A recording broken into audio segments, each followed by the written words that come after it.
The laughter echoed through the crowded food court, cruel and sharp like broken glass. People turned their heads, but no one dared to interfere. At the center of the chaos sat an elderly couple, Harold and Martha, their trembling hands trying to wipe off the sticky Coca-Cola dripping from their clothes. A group of young men in flashy jackets snickered, holding their phones up to record.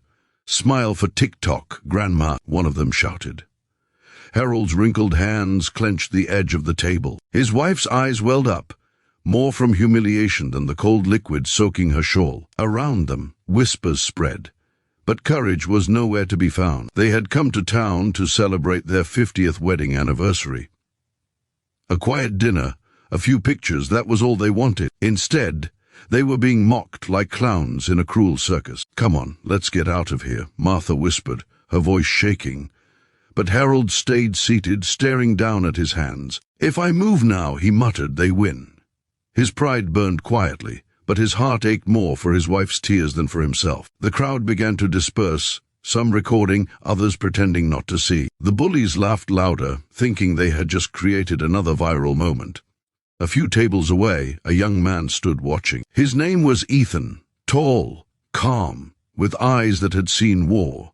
He had just returned home after a long mission overseas. He hadn't told anyone he was coming back. He wanted to surprise his parents. But now, watching the scene before him, his heart stopped cold. That elderly couple being humiliated in front of strangers were his parents.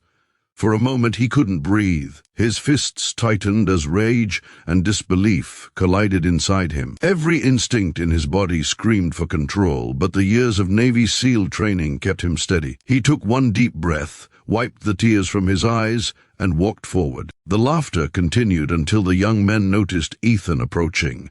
"Hey bro, you recording too?" one of them joked. But Ethan didn't say a word. He stood still, his gaze locked on them, calm, unshakable, and deadly serious. The atmosphere shifted instantly. The smirks faded. One of them tried to speak. "What's your problem, man?" Ethan finally spoke, his voice low but powerful. "That's my mother."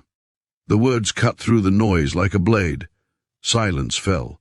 The bullies froze. "And that's my father," he continued, pointing to Harold, who was now looking up in disbelief. Before anyone could react, Ethan stepped closer.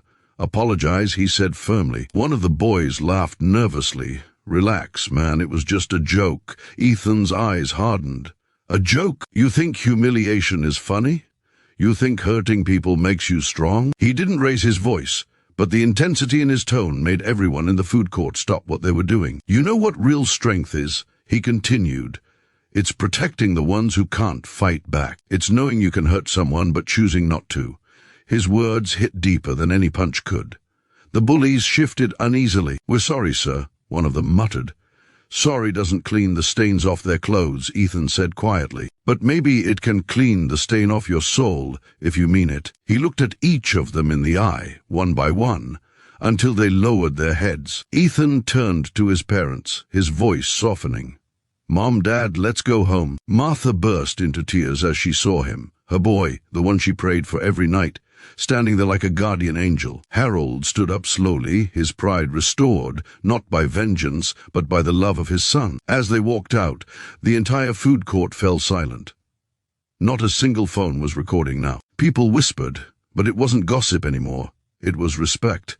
One old man even stood up and clapped, and soon others followed. The bullies, now pale and ashamed, watched them leave, realizing too late what kind of man they had mocked. Outside, the evening sky was painted in gold. Martha looked up at her son.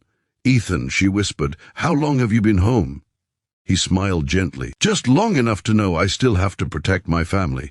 Harold put his arm around both of them. "You always did, son, even when you were away." They walked together into the fading light, hand in hand, three souls bound by love, pain, and forgiveness. Behind them, the bullies sat quietly, their laughter gone, their lesson painfully learned. That night, a video began to spread online, not of the prank, but of Ethan's powerful words. Someone had recorded his speech, and millions watched in silence.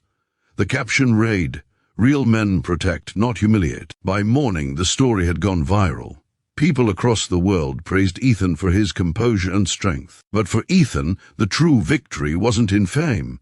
It was in the way his mother smiled again and his father stood tall. Sometimes heroes don't wear medals or uniforms. Sometimes they just walk quietly beside the people they love, ready to defend them when the world turns cruel.